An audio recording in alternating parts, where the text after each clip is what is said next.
Hey guys, tonight we begin with the sad, strange, and sometimes downright dangerous life of a man whose job was to make everyone else laugh. The medieval court jester, the floppy hat, the bells, the jokes. It all sounds like fun and games until you realize you were one wrong joke away from the dungeon. So, before you get comfortable, take a moment to like the video and subscribe, but only if you genuinely enjoy what I do here. And let me know in the comments where you're tuning in from and what time it is for you. It's always fascinating to see who's joining us from around the world. Now, dim the lights, maybe turn on a fan for that soft background hum, and let's ease into tonight's journey together. So, you want to be a court jester? Too bad. No one wants to be a jester. It's not something you train for. It's something that happens to you, like the plague or being born left-handed in a world of swords. Most jesters didn't start out dreaming of juggling turnips in front of moody aristocrats. They were often chosen not for their ambition or resume, but because of something unique about them. You might have had a limp, a hunchback, a high-pitched voice. Maybe you were unusually clever, unusually weird, or unusually short.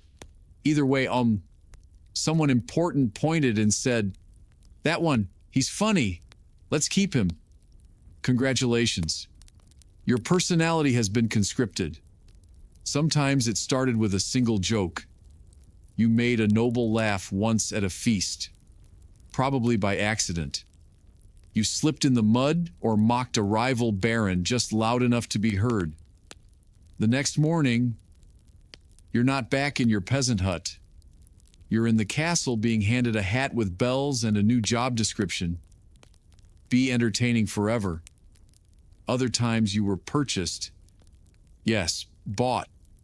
Lords sometimes collected jesters, like they collected exotic animals or oversized goblets. If you were especially witty or weird-looking, you might get gifted from one court to another like a party favor wrapped in sarcasm. You didn't apply to be a jester. You got chosen the way a chicken gets chosen for the stew pot, suddenly and without consultation. And from that moment on, your life was no longer your own.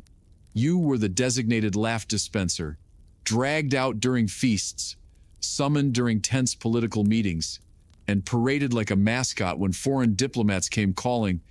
You couldn't say no. You couldn't walk away. Not unless you wanted to return to the farm or worse, get mistaken for a vagrant and end up in the stocks. Because in the medieval world, a man without a job, land, or purpose was just asking to be arrested for existing.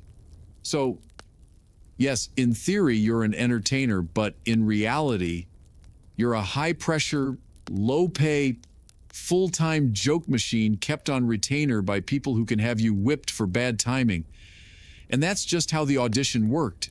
You may not be on stage with a spotlight, but make no mistake, in the medieval court, you're always performing. Being a jester isn't a job you clock into, it's your existence. You eat, sleep, and breathe among nobles, but you're never really one of them.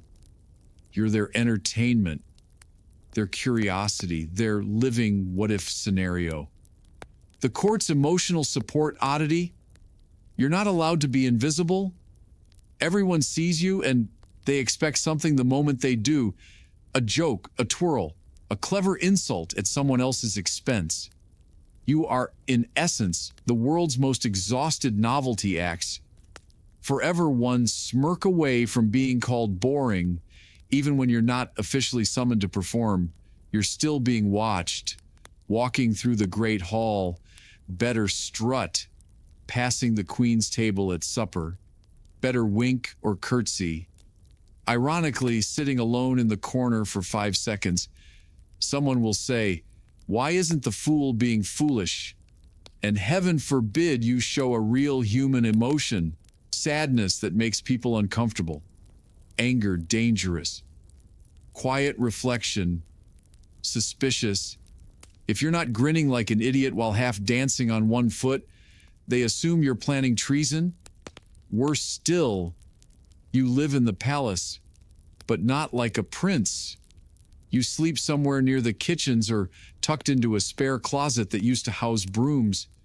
Your quarters are just close enough to hear all the laughter, but never be included in it. You eat what's left over. You wear what's given.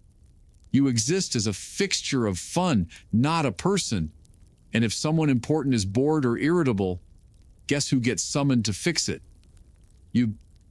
If a nobleman's hunting party failed, if the wine cellar ran dry, if the king's favorite dog coughed weird, someone is coming to knock on your door at midnight with "do something amusing."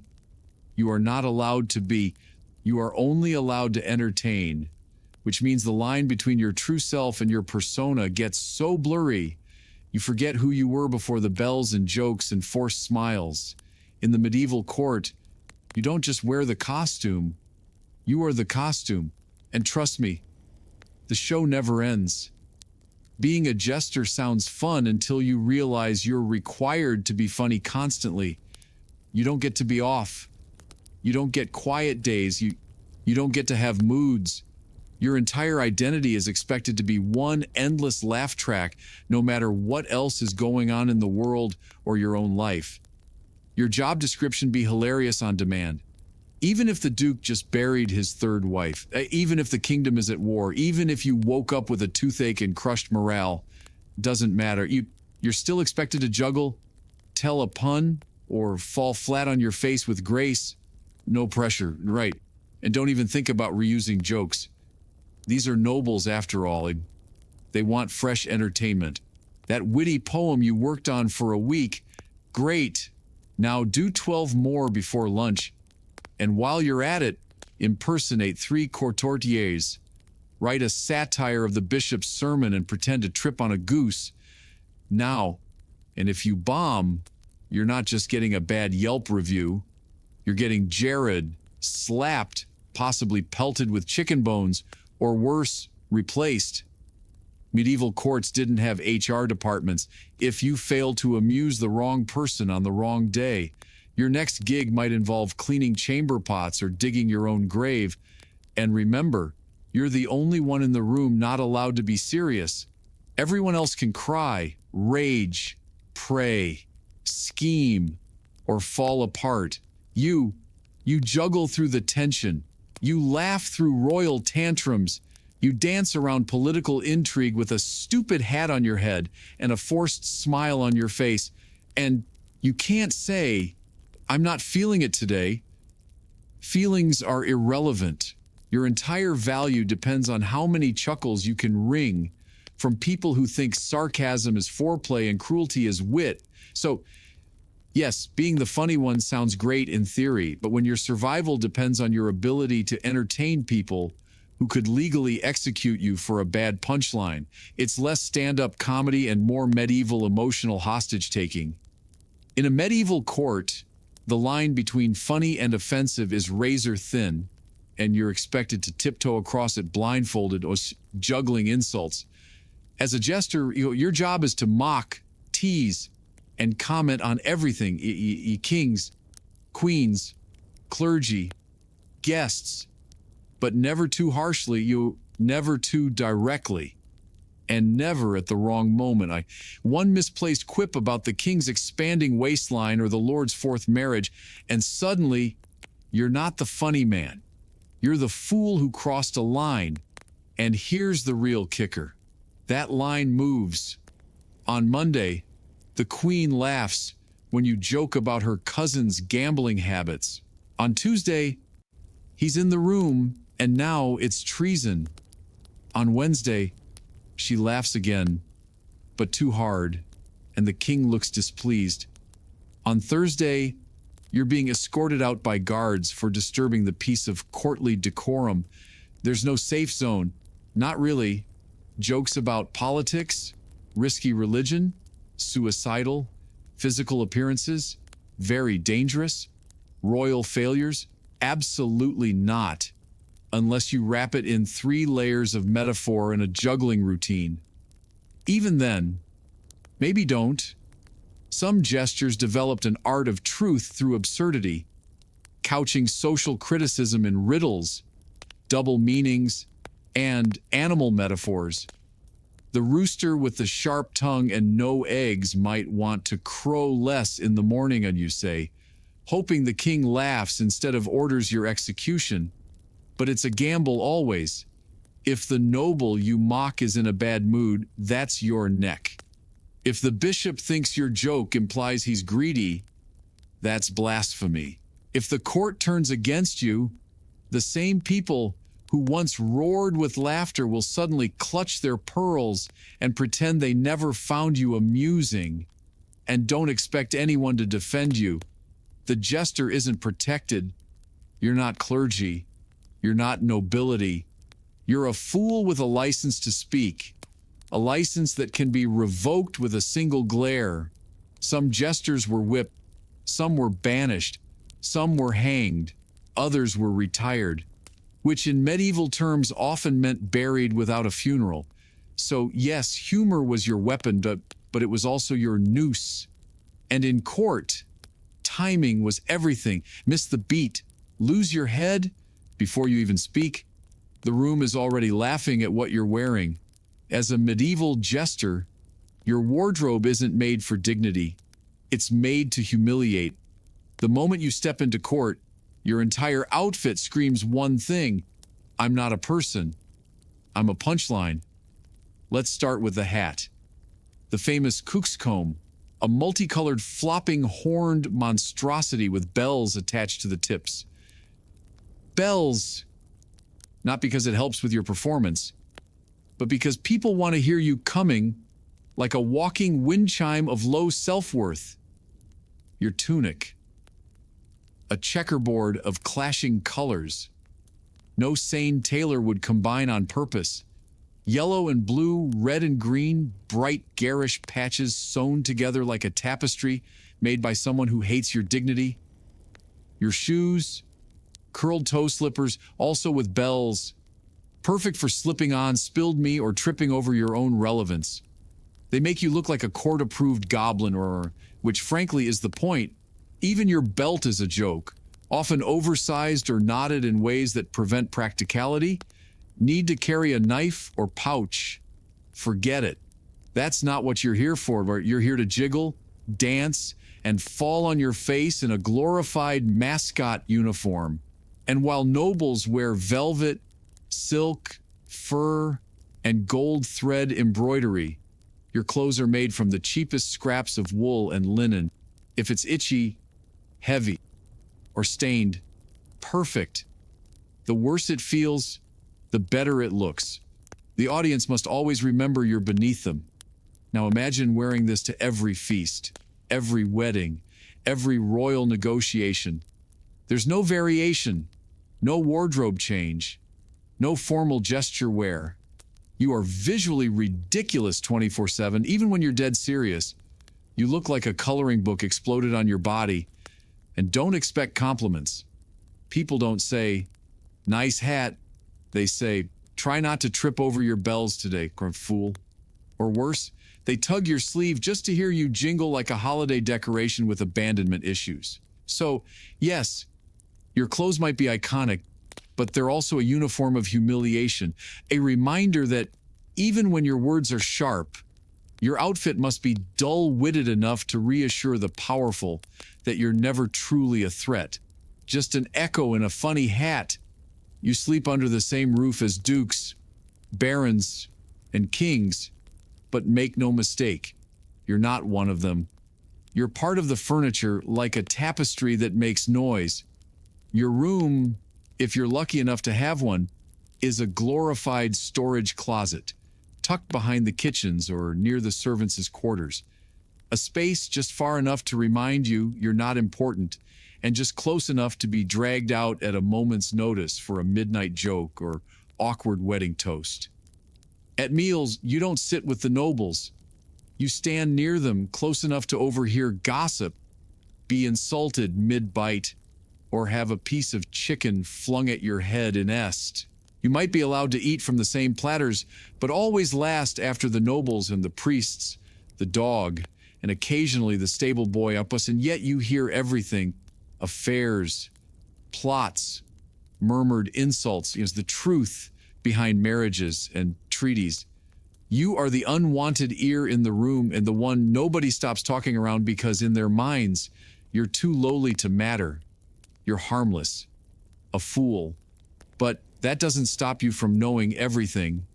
And sometimes that knowledge keeps you alive or gets you killed. The irony is cruel. You live among nobility. You know their secrets. You share their meals, but socially, you're stranded. The nobles won't befriend you. The servants won't trust you. You're too high for one world, too low for the other. Your presence is tolerated, but not respected. You're allowed into spaces peasants never see, but only so long as you're amusing. You're patted on the head like a performing animal, not welcomed like a guest. If you speak too plainly or ask for something real, a favor, protection, respect, you're reminded immediately of know your place where fool you are. You are quite literally a resident outsider. You can mimic the court, mock the lords, entertain the ladies, but you'll never inherit land, marry into nobility or wear a sword for honor. Your future is as fixed as your bells. So yes, you live with the nobles, but you live among them the way a shadow lives among light, always present, never truly visible. You've spent years honing your skills, juggling knives, reciting witty verse, playing instruments, mimicking voices, composing satire that could rival Cicero. And yet, no one thinks of you as talented, and they think of you as amusing. That's the curse of being a jester.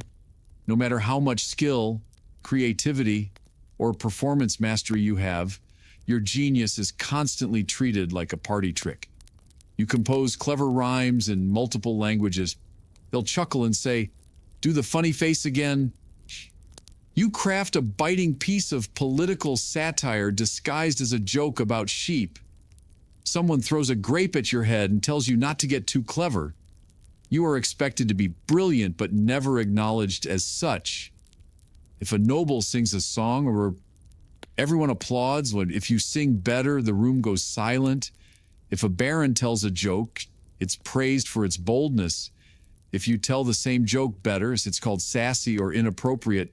And woe unto you if you actually outshine someone important. Nobles don't like being upstaged, especially by someone dressed like a Christmas ornament. You're supposed to sparkle, not eclipse. So, you play a strange game, perform just well enough to keep your job, but not so well that you make anyone feel inferior. Be witty, but not wise. Be sharp, but not threatening. Be brilliant, and then immediately juggle something to remind everyone you're not that clever. It's a balancing act on the edge of a sword, and here's the real tragedy. Many jesters were incredibly skilled.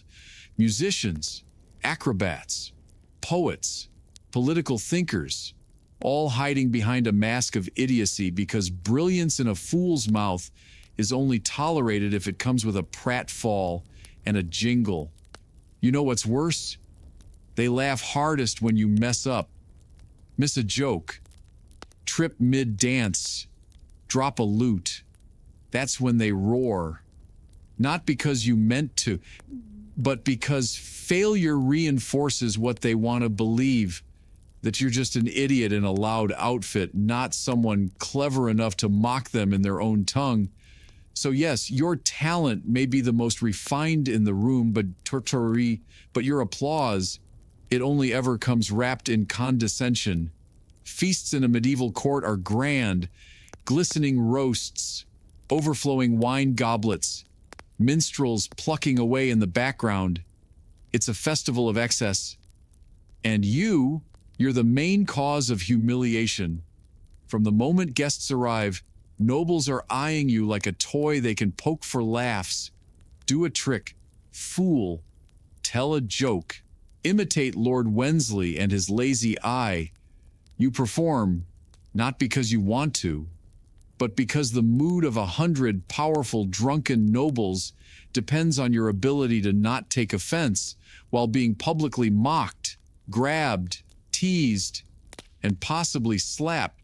You don't sit at the table, you orbit it like a bright, jingly satellite of shame. You move from group to group like a courtly room, cleaning up awkward silences with a clever line or a badly timed handstand. You are always available, but never invited. And when the wine starts flowing heavily, that's when things turn. Suddenly, your performance becomes a game for everyone else. Someone pulls your hat down over your eyes. Another demands a pig impression. Someone else throws a leg bone at you and laughs when you flinch. Because here's the thing, you're not just entertainment. You're a social punching bag, a safety valve for the elite. Nobles can't insult each other, but they can insult you, and they do constantly. They mock your clothes, your voice, your background, your worth, not because they hate you, but because you're convenient. Because laughing at the jester makes everyone feel smarter, richer, and safer. You're the joke that keeps the system in balance.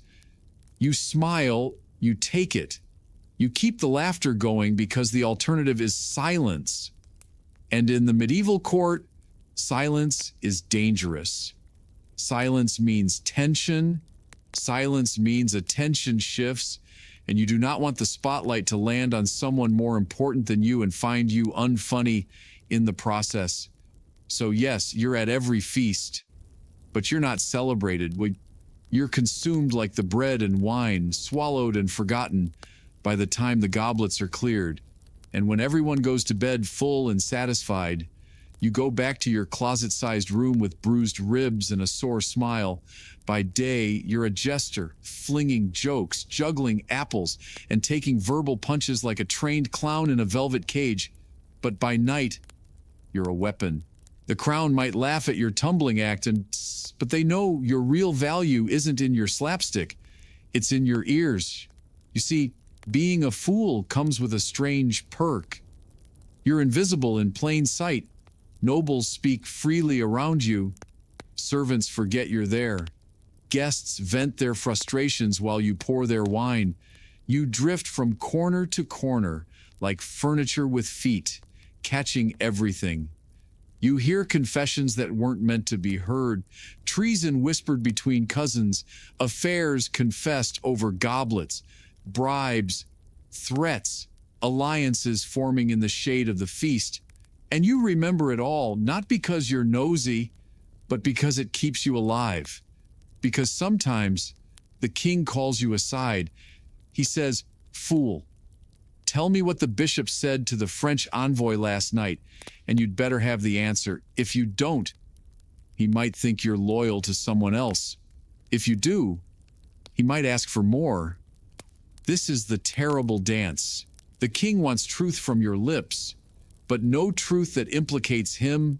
You serve a monarch who praises your honesty until your honesty offends. You're expected to report quietly, cleverly, maybe even in riddle form. Who's sleeping with whose wife, or who's plotting a little light rebellion over stew. You're the court's most dangerous informant, disguised as the least dangerous person in the room. But there's a catch. Everyone else knows it. The lords and ladies smile at you, but they don't trust you. Servants stop talking when you walk by. The guards eye you like you're holding a dagger behind your back. And in a way, you are. Your weapon is information, and information in a medieval court is just a sharp joke away from being deadly. So you're always listening, always choosing which truth to tell and which one to bury under a harmless punchline. Because in a world full of swords and secrets, the most dangerous blade isn't forged from steel. It's tucked behind a fool's grin. In the medieval court, your job is to keep everyone else laughing, even when you're falling apart inside. Your dog died. Doesn't matter. The queen still expects you to make a joke about her cousin's wig. You've got a fever. Too bad. The duke had a bad hunting day, and he needs a laugh before he throws his plate. Your heart's broken. Keep dancing, fool. This is a wedding. You are not allowed to have feelings unless they're funny ones. Sadness. That's selfish. Anger. Insubordination. fatigue, laziness. Anything short of cheerful absurdity is treated like a betrayal. If you show real emotion, people get uncomfortable, but not because they care, but because you're failing your function. They don't see you as a person with a soul and scars, and they see you as caught furniture with jokes. You're expected to absorb everyone else's moods and reflect none of your own. You must sit through drunken tirades, mocking laughter, passive-aggressive insults, and the occasional flying chicken leg and smile through it all. Sometimes you perform while grieving. Sometimes you perform while ill. Sometimes you perform while quietly begging the universe to just let you disappear behind a curtain and cry for 5 blessed minutes. But there's no curtain, no privacy. You're always on, and the idea of vulnerability doesn't fit your costume. And here's the cruelest twist: when nobles do notice you're down, they don't ask what's wrong. They say, "Why aren't you being funny today?" Or worse, "Maybe the fool's finally lost it. Shall we find a new one?" So what do? You turn your pain into performance. You make your heartbreak a punchline. You laugh first and louder before they can. You build a fortress of wit around your exhaustion, and you don't let anyone see inside, because the moment they realize the fool is human, the illusion shatters, and so does your job. So yes, you had feelings. You just learned to bury them under bells and jokes like everyone expected. Because in the court, when everyone else gets to feel things, the fool is the one who pretends nothing hurts. Medieval kings were not known for emotional stability. One bad dream, one spoiled roast, one poorly timed sneeze from a foreign diplomat, and the entire mood of the court shifts like a thundercloud with a crown. And guess who they all look at when the king furrows his brow or frowns into his goblet? Because if the monarch isn't smiling, clearly the fool isn't doing his job. It doesn't matter that you were up late performing at a feast, or that your voice is hoarse arrow from singing, or that you told 12 jokes this morning that got genuine chuckles from 3 nights and a cook. If the king wakes up irritable, the court looks at you like you personally ruined breakfast. You're not just the jester, you're the court's emotional insurance policy. Did a trade negotiation fail? The king's advisors mutter. Perhaps the fool didn't lighten the tension enough. Did the queen scowl during mass? Maybe the jester made a joke in poor taste. Did the king stub his toe on a chamber pot? Has the fool been leaving things about again? Sometimes it's subtle, a snide comment, a disapproving glare. Other times it's direct. Entertain me, fool. I'm in a foul mood and your head's in the balance. And they're not kidding. You're one ill-timed silence away from being demoted to stable cleaner or worse, executed for being unfunny. And even when it's not your fault, it becomes your burden. You must fix the mood, patch the tension, make the royal toddler laugh so no one notices the king just broke a goblet over the steward's head. You become a human emotional thermostat, adjusting yourself endlessly so everyone else stays warm and content. But here's the thing, no one ever thanks you. If the king's mood improves, it's because his wine was strong. If he laughs, it's because someone told him a joke earlier, not you. If he doesn't laugh, you're at fault. Either way, you lose. So yes, in a court of paranoia and politics, you, the jester, are somehow both irrelevant and responsible for the mood of the most powerful man in the kingdom. And if he doesn't laugh, you'd better start praying that you may live in the castle, wear bells on your hat, and share jokes with kings. But make no mistake, you are not free. In fact, you're more trapped than most, right? Because being a medieval court jester isn't just a job, it's an identity that consumes you. Once you're labeled the fool, that's it. There's no promotion, no career change, no, I'd like to try something different. You're a lifelong performer whether you want to be or not. It doesn't matter if you're aging, tired, or sick. You don't get to retire. There's no pension, no cozy cottage waiting at the edge of the kingdom. You don't become a merchant or a monk or a respected elder. You're not master, whatever your name was. You're still the fool, just slower, sadder, and with fewer teeth. And the worst part, even if you're brilliant, no one will ever see past the hat. You might write poetry. You might speak 4 languages. You might secretly know more about statecraft than the royal council. But when you speak, everyone hears bells and expects pratfalls. You could warn of war and be ignored. But if you slip on a turnip, they'll laugh for hours. You've become a costume with a voice, and try leaving. Good luck. You're not trained in a trade. You own no land. You have no connections outside the castle walls. If you wander into a town, you're not seen as that sharp-witted court performer. You're just a strange, poorly dressed man babbling about dukes and drama, probably mistaken for a madman or vagrant. And if you do leave and somehow survive, what then? You'll miss meals. You'll be forgotten. And sooner or later, some lesser noble will say, "Bring back the old fool. He made us laugh." And just like that, you're dragged back in because you're not a man. You're an object that people remember when they're bored. So you stay, you perform. You laugh at your own pain because the alternative is terrifying. Because once you're the fool, you stay the fool forever. Here's the strange thing about being a fool. In a room full of nobles, bishops, and knights, you might be the only one allowed to speak the truth. Everyone else in court speaks in riddles. Diplomats flatter, courtiers scheme, servants lie to survive. But you've got one strange, dangerous privilege. You can say what others can't. You can mock a policy the king refuses to reconsider.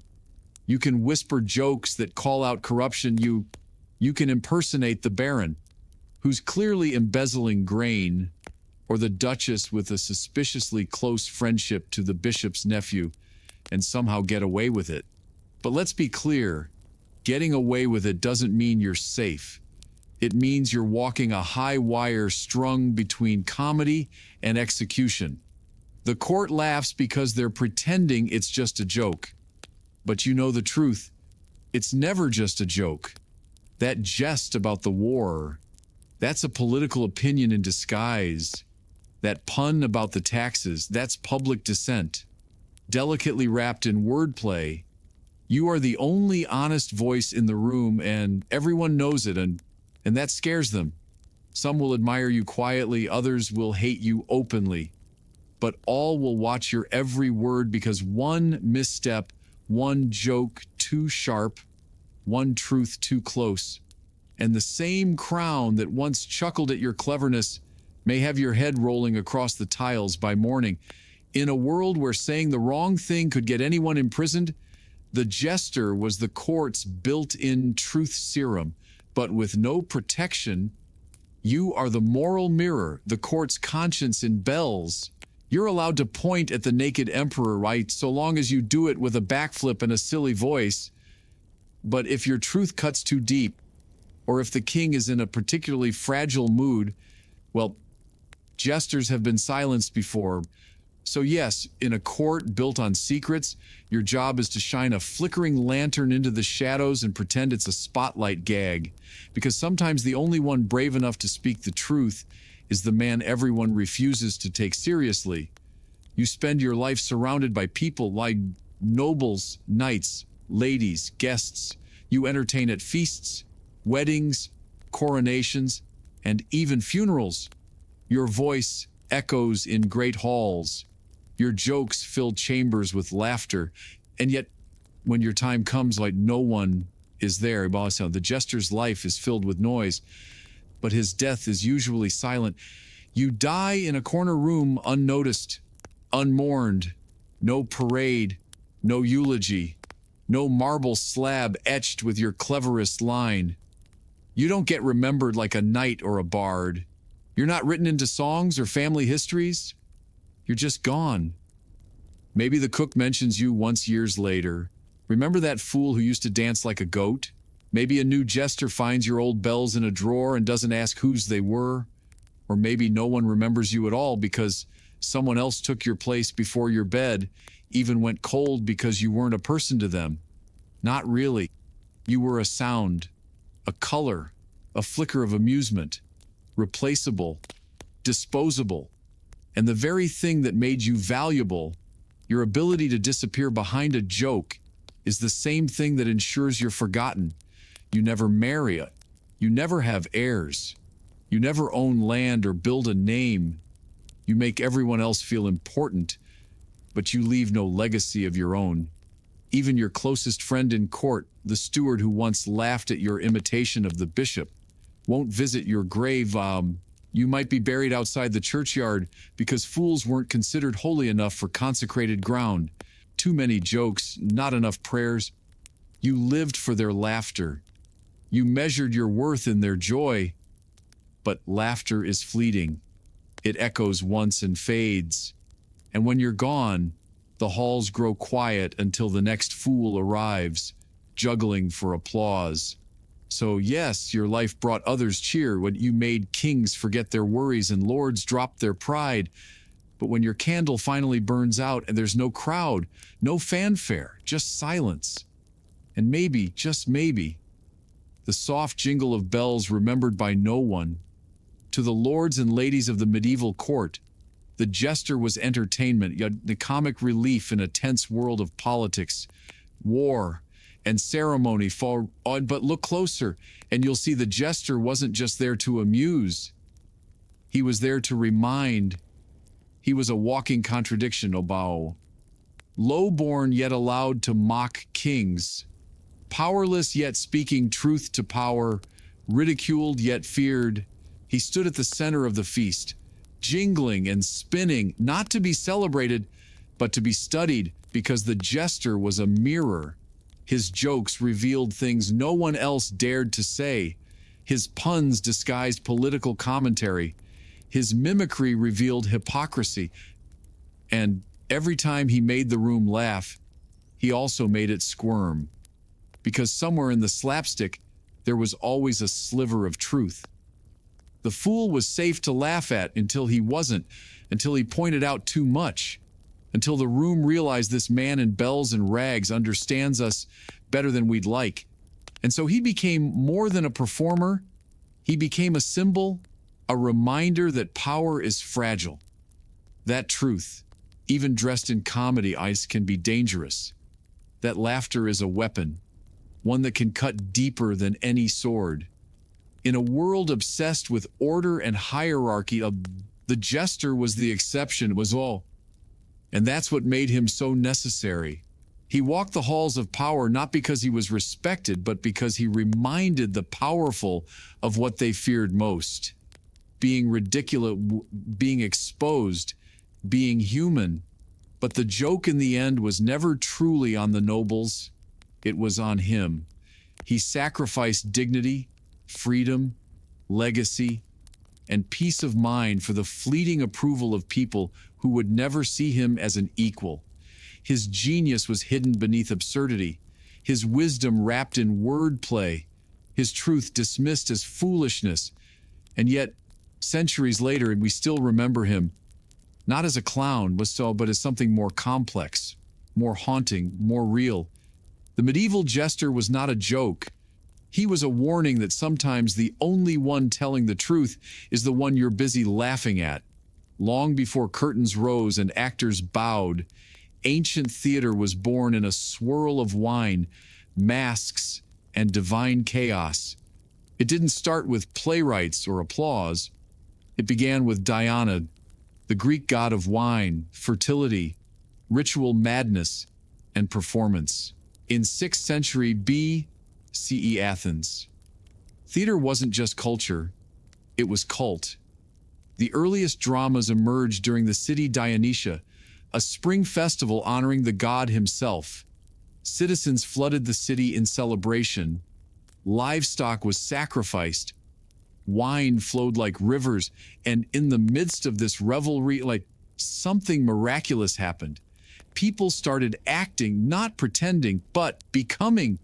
taking on voices not their own, dancing in frenzied circles, chanting choruses that blurred the line between prayer and performance.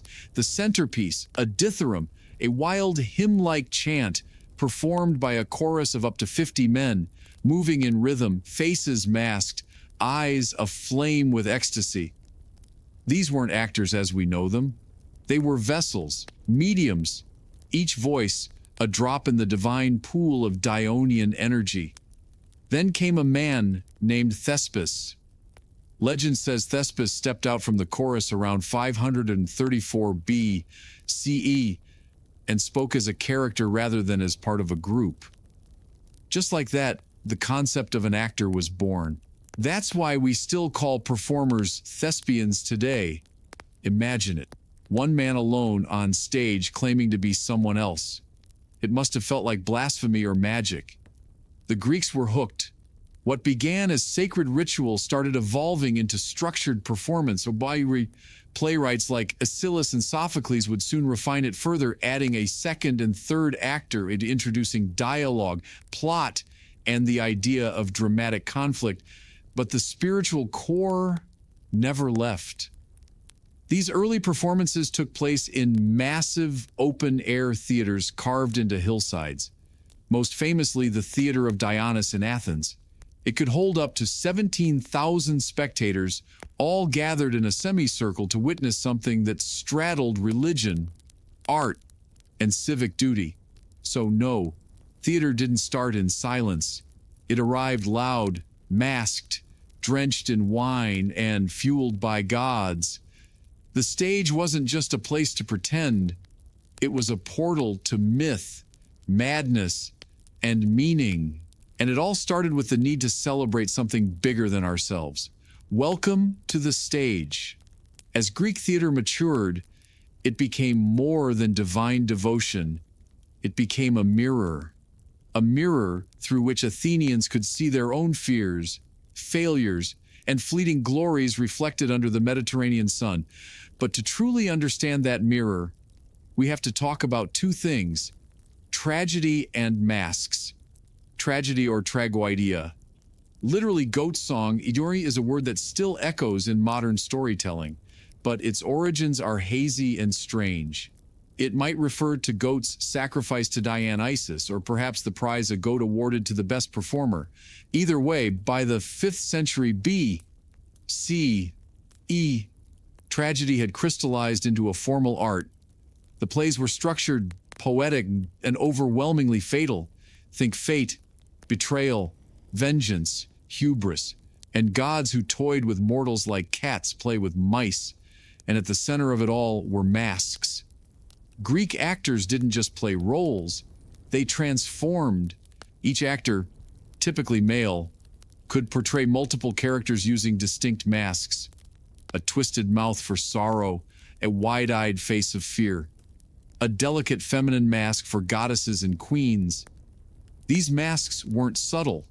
They were oversized, stylized, and often exaggerated.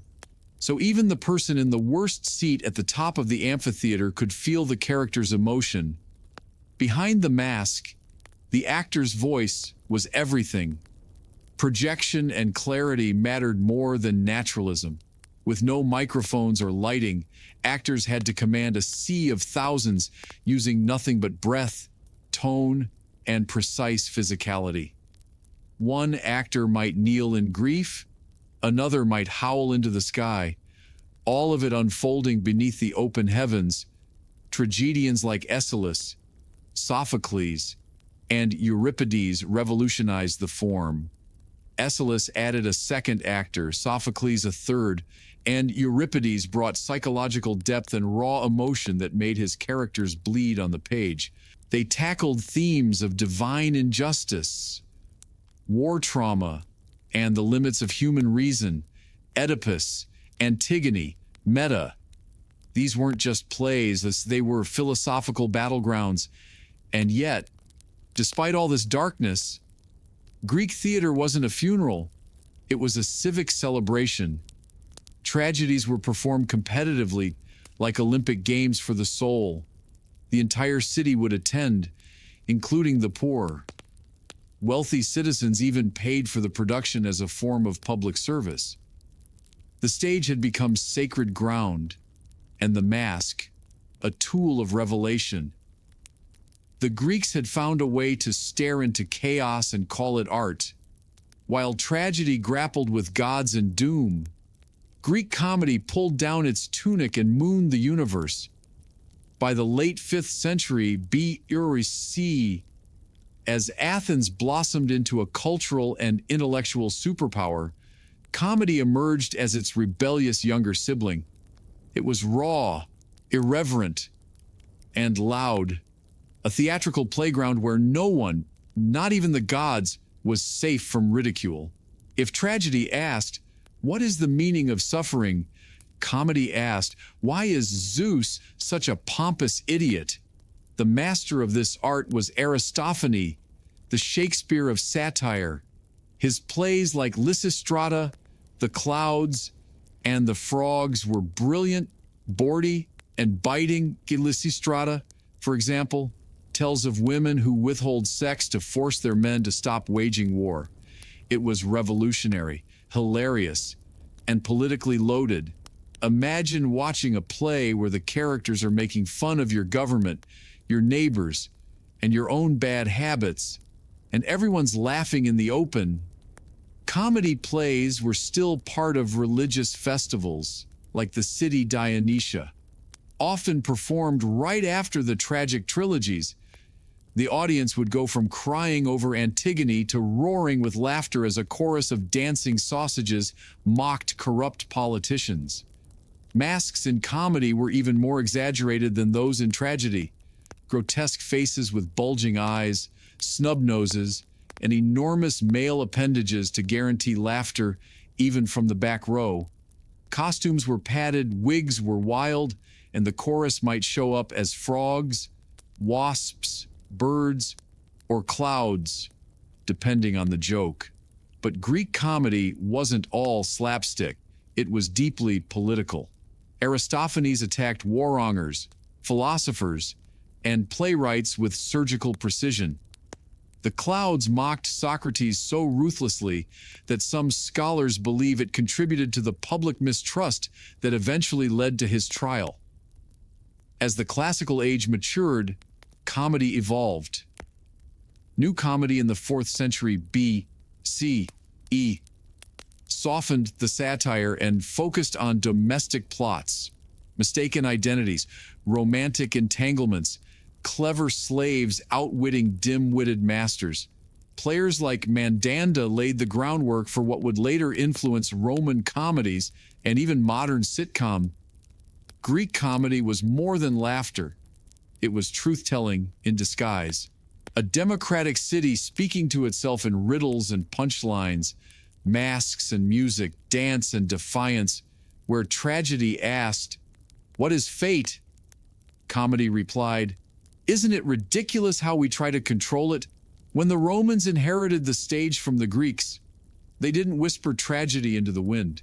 They built colossal amphitheaters, stuffed them with thousands of spectators, and said, "Let's make it louder." Theater in ancient Rome was never just about art. It was about power, performance, and pleasing the masses. The earliest Roman plays were translations of Greek works adapted by playwrights like Livius Andronicus and Plautus, who Romanized the humor, dialed up the physical gags, and simplified the plots for wider appeal. The result? Theater that was rowdy, fast-paced, and obsessed with mistaken identity, lewd jokes, and ridiculous characters who always ended up running in circles. Plautus and his successor, Terence, are remembered for refining Roman comedy, turning it into a genre of clever slaves, clueless lovers, and fathers in crisis. Characters that would become templates for Western comedy for centuries. Their plays didn't just entertain, they poked fun at Roman society's absurdities, snobbery, greed, social climbing, and hypocrisy. But Roman tragedy was a different beast. While Greek tragedies were philosophical and poetic, Roman tragedies, especially those of Seneca, were intense, violent, and sometimes downright disturbing. Seneca's Thyestes, for example, features a scene where a man unknowingly eats his own children. Not exactly a night of light entertainment. Seneca's influence, however, wouldn't peak until much later. In his own time, Roman tragedy played second fiddle to what truly won the public's favor: spectacle. Romans loved blood, noise, and grandeur. Theater often competed with chariot races and gladiator fights, so playwrights and producers upped the drama. Literally, staging was lavish. Some productions featured trapdoors, cranes, and even water effects. Music was everywhere, often drowning out the dialogue. Actors wore masks similar to the Greek, but their performances leaned more on exaggerated gesture than nuanced emotion. And in some extreme cases, deaths on stage weren't acted. They were real executions woven into the story. That's Rome for you. For emperors, the theater also became a tool of propaganda. Augustus and Nero used it to promote imperial ideology. Nero, in fact, fancied himself an actor and forced audiences to sit through his endless performances or risk execution for walking out. In Rome, the stage was a battleground for attention, glory, and influence. Less sacred than Greek theater, but far more sensational. It was no longer about catharsis, it was about control. Far from the marble stages of Greece and the booming arenas of Rome, a different form of theater blossomed in ancient India, one that was rich in spirituality, philosophy, and refined aesthetics. Indian theater wasn't born in festivals of wine, but in the quiet depths of sacred texts and oral tradition. Its foundation lies in the Natya Shastra, an ancient Sanskrit treatise on drama attributed to the sage Para, dated somewhere between 200 BCE and 200 CE. This wasn't just a manual on performance, it was a cosmic blueprint. According to the text, theater was created by the gods as a divine offering to humanity, a way to educate, entertain, and uplift the soul. The Natya Shastra outlines everything: stage construction, character types, gestures, facial expressions, music, and even the psychological effects of drama. It emphasizes rasa, the emotional essence evoked in the audience, whether it's Shingara, romantic love, Karuna, compassion, or Rudra, fury. Each play aimed to stir the soul and guide it toward enlightenment. Performances were elaborate yet disciplined. Actors trained for years in voice, movement, and mudras, codified hand gestures used to express meaning without words. Dialogue was often sung or chanted, and stories came from epic texts like the Mahabharata and Ramayana, weaving together mythology, morality, and magic. One of the earliest known playwrights was Kalidasa, whose drama Shakuntala still stands as a masterpiece of world literature. His works weren't just popular, they were revered. Audiences expected to be moved emotionally and spiritually. They came not just for a story, but for a refined experience of being. Theater in India was inclusive in an entirely different sense. While elite courts often sponsored performances, folk traditions also flourished.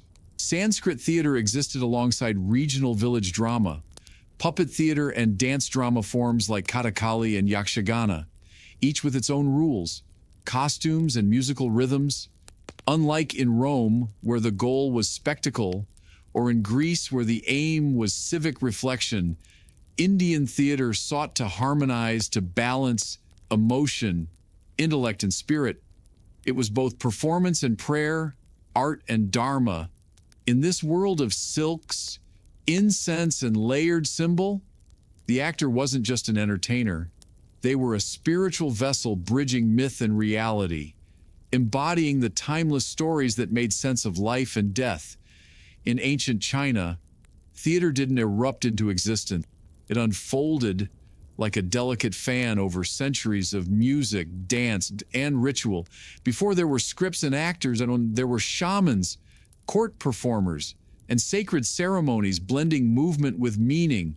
Chinese theatrical roots stretch back over 3,000 years to the Zhou dynasty when masked dances known as nuo were performed to ward off evil spirits. These weren't for laughs, they were solemn spiritual affairs. Over time, these rituals evolved, absorbing elements of storytelling, mime, and music. By the Tang dynasty, 7th-10th centuries CE, a true theatrical form was taking shape, one that balanced aesthetics, discipline, and philosophy. The Tang court under Emperor Xuanzong even established the Pear Garden, the first known royal acting academy. Actors trained in voice, dance, acrobatics, and gesture. It's no wonder that performers in traditional Chinese theater are still called children of the Pear Garden today. But it was during the Yuan dynasty 13th to 14th century that Chinese drama truly bloomed. Under Mongol rule, Confucian censorship loosened and popular entertainment surged. Zahu, a genre of poetic drama, rose in prominence. It featured structured arias, comic interludes, and strong female leads, sometimes played by actual women, a rarity in global theater history. Enter Guan Hanking, a Yuan playwright often compared to Shakespeare. His works like The Injustice to Die were packed with emotional depth, social critique, and lyrical beauty. They told stories of unjust rulers, moral dilemmas, and tragic heroines, with performances relying on symbolic gesture, stylized movement, and minimal scenery. The audience was expected to read the body as much as hear the words. From these roots came Chinese opera, a rich and dazzling tradition that fully emerged by the Ming and Qing dynasties. The most famous form, Peking opera or Jingju, crystallized in the 18th century with ornate costumes, color-coded makeup, martial arts, and piercing falsetto voices. It turned performance into a ritualized visual language. Each movement, raising a sleeve, tilting the head, was loaded with meaning. The stage was almost bare, yet your imagination filled it with mountains, palaces, and battlefields. And unlike Western theater, Chinese opera didn't aim for realism, it aimed for essence. Chinese theater didn't just tell stories, it transmitted values, preserved history, and expressed a worldview where heaven, earth, and humanity danced in quiet harmony. In Japan, theater emerged not with clamor or excess, but with stillness, subtlety, and sacred restraint. Among the world's oldest surviving theatrical forms, No is unlike anything that came before or after. Born in the 14th century, No was less a performance for the masses and more a ritual for the refined soul, a whisper of drama in a world obsessed with noise. No traces its lineage to Dengaku and Sarugaku, folk dances, Buddhist chants, and comic sketches that entertained both commoners and monks. But in the 1300s, a father-son duo changed everything. Kanami and his son Zami elevated No into a structured, poetic, and deeply symbolic art form. Zami, a performer, writer, and theorist, gave No its heart. His treatises laid down a philosophy of beauty rooted in Jugen, a kind of mysterious grace or profound subtlety. In No, less wasn't just more, it was everything. Each performance blends music, dance, poetry, and drama into a single fluid expression. Actors move slowly, deliberately, often appearing more like statues than performers. Dialogue is sung or chanted, accompanied by a small ensemble of flute and drums. There is no illusion of realism. Instead, the experience is dreamlike, more like witnessing a ghost story told from within the ghost. And speaking of ghosts, many No plays are literally about spirits. Dead warriors, lost lovers, mad women, and wandering monks are frequent characters. These are not action-packed stories, but meditations on memory, loss, and longing.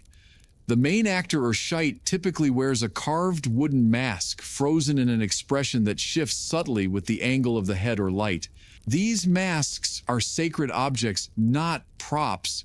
No stage is minimal, just a bare wooden platform with a painted pine tree backdrop. Yet, this simplicity is deceptive.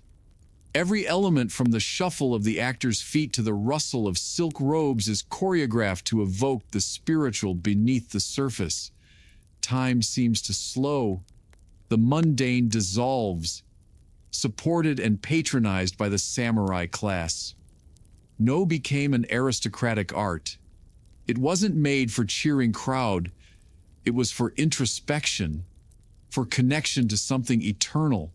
Even today, the performances remain largely unchanged from 600 years ago. In No, the stage becomes a threshold between worlds, life and death, form and void, voice and silence. While grand stages and noble actors stole the spotlight in many cultures, another kind of theater quietly thrived in the shadows: puppet theater. In Asia, especially, puppetry wasn't just child's play.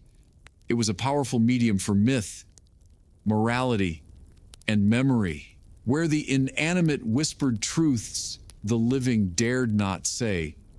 In Indonesia, particularly Java and Bali, the ancient art of wanggalit, shadow puppetry, emerged as a sacred tradition.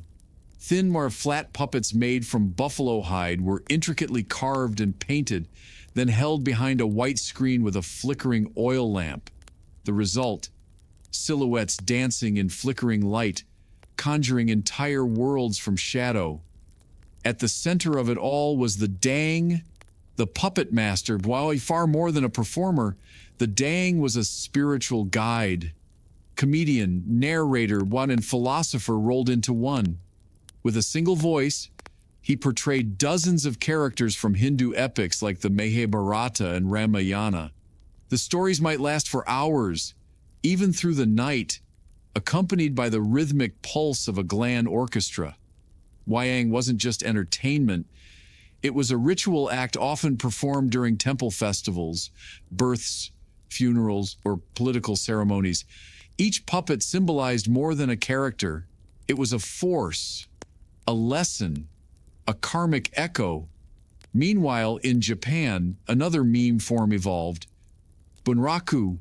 Unlike silhouettes, bunraku puppets are large, lifelike, and manipulated by three puppeteers in full view of the audience. One controls the head and right arm, another the left arm, and a third the legs. It takes years of training before a puppeteer can even touch the puppet's head. The result: uncanny realism. A puppet woman tugs her sleeve in heartbreak. A warrior trembles before death. It's mesmerizing. The narration, however, is delivered by a single chanter seated beside a shamisen player. His voice becomes thunder, tears, whispers, rage. The puppets move, but the soul comes from his throat. Puppetry thrived precisely because it could say what humans couldn't. In strict societies, puppets mocked emperors, questioned fate, and explored forbidden love or vengeance without retribution. After all, it wasn't a man accusing the king, it was just a doll. Whether in flickering shadows or under full lantern light, puppet theater turned wood and string into mirrors, reflecting the deepest fears, dreams, and truths of the cultures that created them. From the drunken chants of Dionysus to the silent grace of No Masks, ancient theater didn't simply vanish. It echoed forward, reshaping how we tell stories even today. Its legacy isn't just etched in stone ruins or dusty scrolls. It's alive in every stage, screen and script. The Greeks gave us structure. Their innovations, dialogue, dramatic conflict, character arcs are the very bones of modern storytelling. The three-act play, That's Aeschylus whispering through time, the tragic hero undone by hubris, straight from Sophocles. Even the concept of a fourth wall, that invisible boundary between actor and audience, was something the Greeks played with centuries ago. The Romans, for all their love of spectacle, passed down a different inheritance: theater as mass entertainment. Their open-air amphitheaters became the architectural model for everything from Shakespeare's Globe to modern sports arenas. And their comedies, full of far mistaken identities and bawdy misunderstandings, laid the groundwork for Western sitcoms and slapstick. In the East, the impact of theater is no less profound. Indian drama, with its focus on emotional resonance and the balance of aesthetic moods. Rasa influenced not just performance, but classical dance, cinema, and poetry. The philosophical weight of the Natya Shastra continues to inform Indian storytelling today. Chinese opera, with its color-coded symbolism and stylized expression, inspired centuries of visual storytelling. Even martial arts cinema owes much to the rhythmic, choreographed combat of opera performers. Meanwhile, Japan's No and Bunraku remain living traditions, still performed, still revered, their minimalism influencing modern directors like Kurosawa and even Western experimental theater. And the puppets, they've multiplied. From shadow plays in Southeast Asia to digital avatars on TikTok, the idea of animating the inanimate remains irresistible. Puppetry's ability to distill emotion into pure gesture has influenced everything from children's television to avant-garde performance art. But perhaps the most enduring legacy of ancient theater is that the human need to perform, to watch and be watched, to slip into another's skin and return changed. Every ritual, every meme, every monologue on a dim-lit stage is part of that same lineage, a search for meaning through motion, mask, and voice. So the next time you see a play, a film, or a TikTok skit, remember you're witnessing not just entertainment, but a sacred echo. Theater may have evolved, but it has never stopped being our oldest and most honest mirror. Cain was born into a world where bloodlines were everything, and hers was sharp as a sword. Her father was Philip II of Macedon, the man who turned a fractured kingdom into a military machine. Her mother was Odata, an Irian princess from a fierce warrior tribe to the west. Most Macedonian princesses were groomed for alliances and silk-draped diplomacy. But Sanayan, she was raised for war. From the moment she could walk, Sanayan lived under the weight of two powerful legacies: the tactical brilliance of her father and the unbreakable spirit of her Irian mother.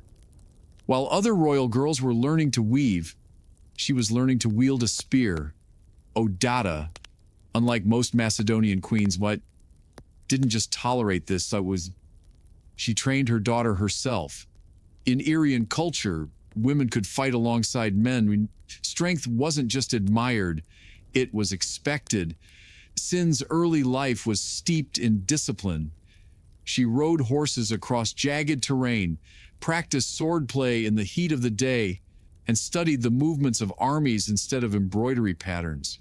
In the palace of Agi, where her father plotted conquests, Sin absorbed everything. She listened at the edges of war councils, watched how generals deferred to Philip, and understood far too early that power wasn't given. It had to be taken. Being Philip's daughter came with advantage, but also danger. Her half-brother Alexander, born to Olympus, would become the center of Philip's world. The court buzzed with ambition, rivalry, and suspicion. Macedon wasn't a peaceful place, even at its peak. Murders, exiles, shifting alliances. This was her childhood, but Sane was no passive observer. Even as a girl, she cultivated presence. She trained harder, spoke more boldly, rode faster. She knew her name would never be Alexander. but she could still carve her own legacy in the cracks between empires. By her teenage years, she wasn't just admired, she was feared, not only for her royal blood but for her refusal to fit the mold of a royal woman. She wasn't a pawn, she was a blade. Sin was born in a palace, raised on horseback and baptized in steel. She wasn't meant to survive in a man's world. No, she was meant to conquer it. To be born royal in Macedon was to be born into a game of strategy. But to be born the half-sister of Alexander the Great, that was a life spent balancing on a dagger's edge. Sane and Alexander shared the same father, Philip II, but different mothers. His mother, Olympias, was infamous for her ambition and ruthlessness. Hers, Odata, was a Irian royalty, tough as the mountain tribes she hailed from. From childhood, Sin knew she would never be the heir. That title had already been handed to Alexander, the golden boy with the lion's mane and the philosopher's tutor. The court adored him, the generals feared him, and the world one day would kneel before him. But Sin didn't kneel. But as Alexander grew into the legend we now remember, Sinane carved a quieter, sharper path. While he rode into Persia, she remained in Macedonia, observing how empires functioned from within. She saw how alliances shifted like sand dunes, how one wrong word could end a dynasty. She learned the real battlefield wasn't always fought with swords. Sometimes it was fought in whispers. Still, she was no cloistered noble woman. Senan's reputation as a warrior began to circulate.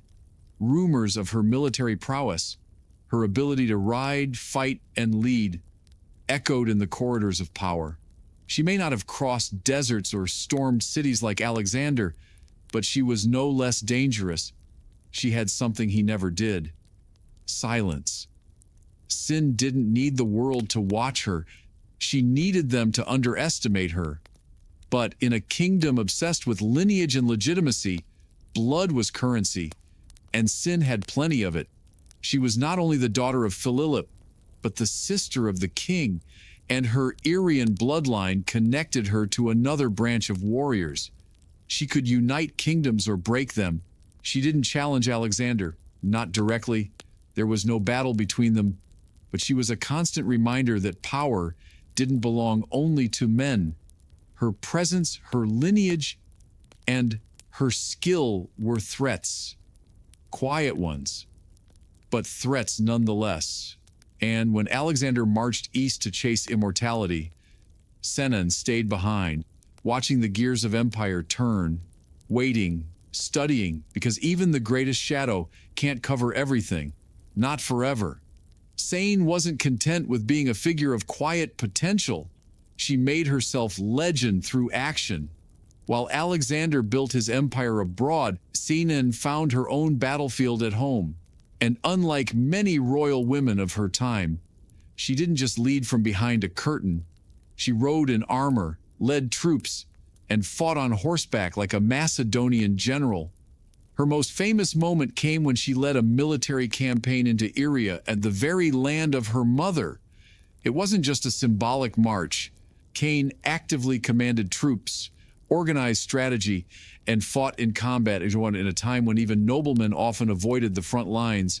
A royal woman charging into battle was both shocking and/or inspiring. And it wasn't just for show. She emerged victorious. That campaign wasn't just a flex of military skill. It was a declaration. Sin was staking a claim. She wasn't merely a noble woman with a sharp mind. She was a trained warrior who had proven herself on the field, bloodied and unbroken. Her Irian blood had not thinned in the halls of Macedonian diplomacy. It had sharpened.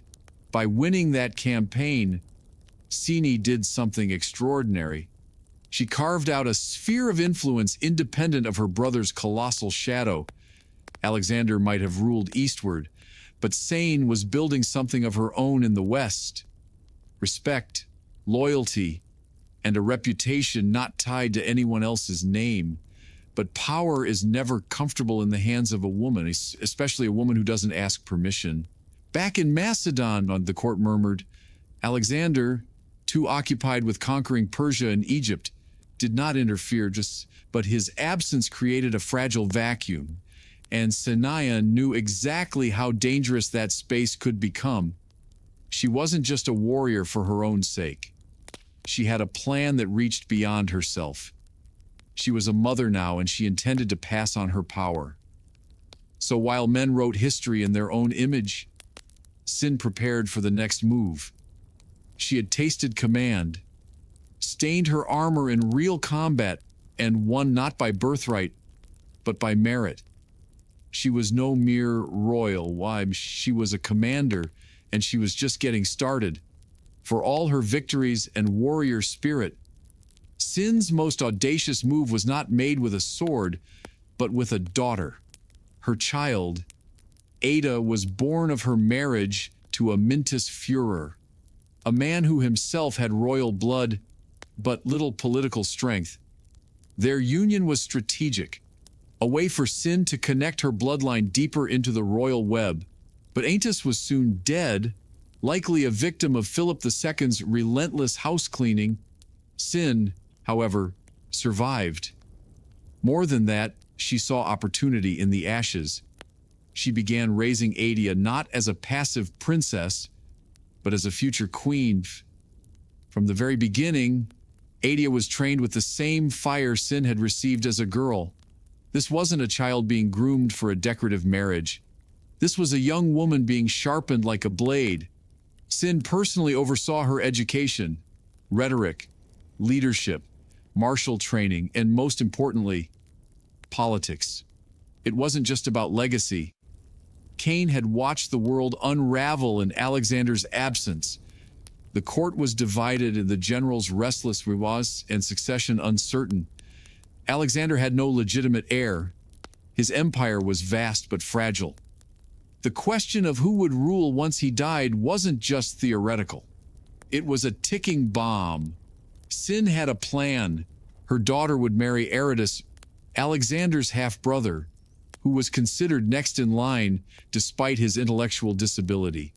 If Ada became his wife and Sin, her advisor, they would have real influence over the Macedonian throne. This was more than ambition. It was survival. The empire was splintering.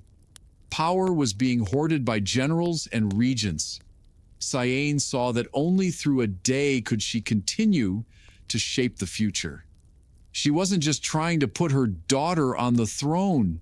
She was trying to protect Macedon from itself. But this was not a world kind to women who made moves like kings. Whispers turned to threats.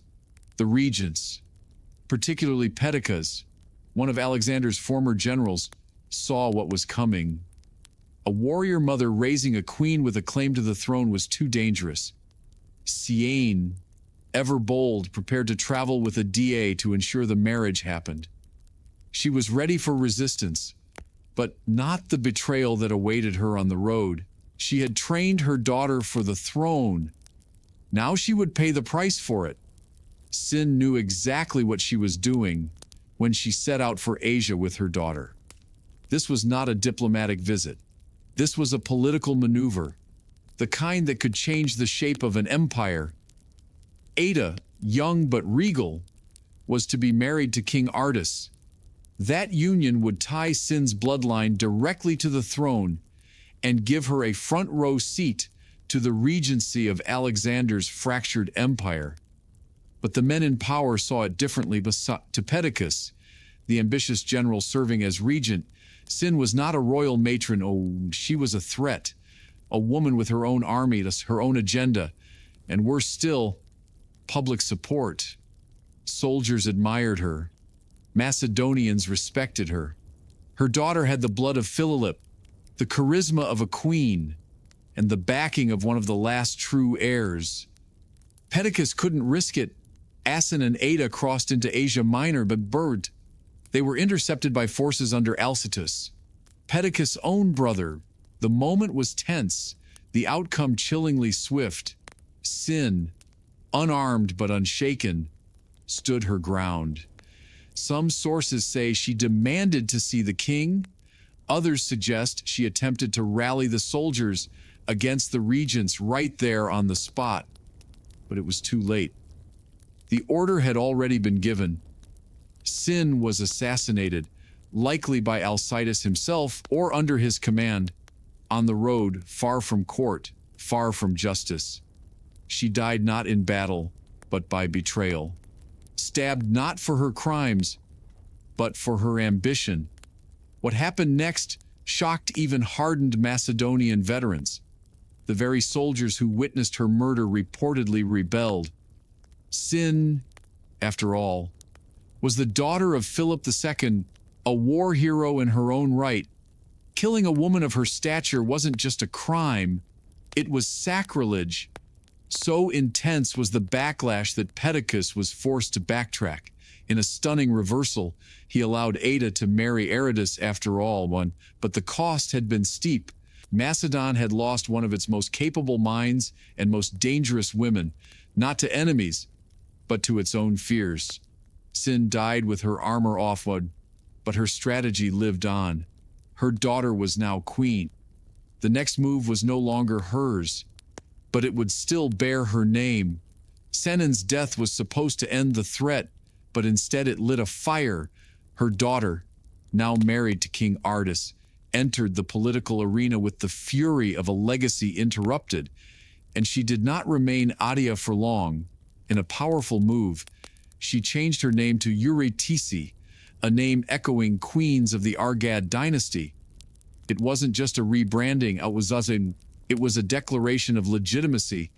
Queen Eurytice now stood beside the king of Macedon. Not a puppet, not a consort, but a partner in rule. Though Artus was mentally impaired and heavily controlled by regents like Perdiccas and later Antiparta, Eurytice quickly became the active voice of the throne. She took an unprecedented step for a woman in Macedonian politics. She began addressing the army directly, wearing military attire and asserting her right to govern on behalf of her husband and herself. These weren't symbolic gestures. Eurytice stepped into the vacuum her mother left with military poise and political instinct. She held speeches in front of soldiers, grizzled veterans who had followed Alexander across the known world, and she won them over. She promised order, Macedonian strength, and a return to Argid leadership. Her mere presence reminded them of sin, and the army listened, but her rise came at a dangerous moment.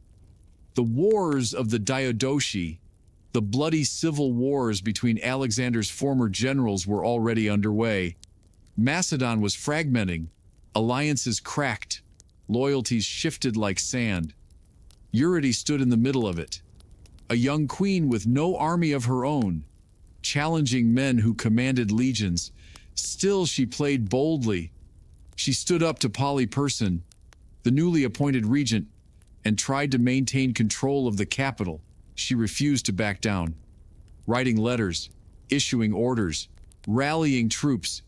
For a time, she seemed unstoppable. But like her mother, Eurytice's power came not just from her bloodline, but from the threat she posed to men in power. She was Sin's daughter through and through, armored in pride, fluent in strategy, and unafraid to confront the ruling elite. Her story, like her mother's, would be defined not by submission, but by defiance. And though she now wore the crown her mother had fought for, the enemies gathering around her would not tolerate a queen who ruled like a king. Eurytice's rise to power was swift, but so was the storm that followed. The Macedonian Empire, already fracturing under the weight of Alexander's absence, had become a battlefield of old generals, all clawing for control. At the heart of this chaos was Polyperchon, the aging general newly appointed as regent. To him, Eurytice was an anomaly, young, ambitious, and worst of all, politically effective. She had the troops, she had the bloodline, and she had the fire of Sinon running in her veins. At first, Eurytice tried diplomacy. She challenged Poly-Persian in writing, issuing royal decrees in her own name. She appeared in military dress before the army, calling out his authority. Oh, these were not empty gestures. For a moment, the balance of power seemed to teeter in her favor. Many in the army remembered her mother, and some were willing to follow her. But Polypon wasn't alone. He had a powerful ally, Olympus, the mother of Alexander the Great. After years in exile, Olympus returned to Macedon with vengeance in her heart and murder in her strategy. The rivalry between the two women, Eurydice and Olympus, was more than personal. It was the final brutal clash of two dynastic visions. Eurydice stood for a new order, young, militaristic, and independent. Olympus represented the old argued fire, the bloodline that had once ruled unchallenged. Eurydice marched to confront her enemies, but was betrayed. Her troops, faced with the revered Olympus and her more experienced forces, abandoned her. She and King Aratus were captured. The crown, once so close, was ripped from her head. What came next was not politics, it was revenge. Olympias had Eurydice imprisoned and forced her to commit suicide. The daughter of Sanaeon, like her mother, died not in battle, but because she dared to claim power in a man's world. Her husband was murdered soon after. Their deaths weren't just executions. They were warnings etched in blood sent to every woman who might think of leading armies or wearing crowns. But even in death, Eurydice left a mark. Her story became legend, whispered among soldiers and remembered by historians as a flash of defiance in a darkening world. She had inherited her mother's soul and shared her fate. Shiine and Eurydice are rarely mentioned in the same breath as Alexander, Philip, or Olympus.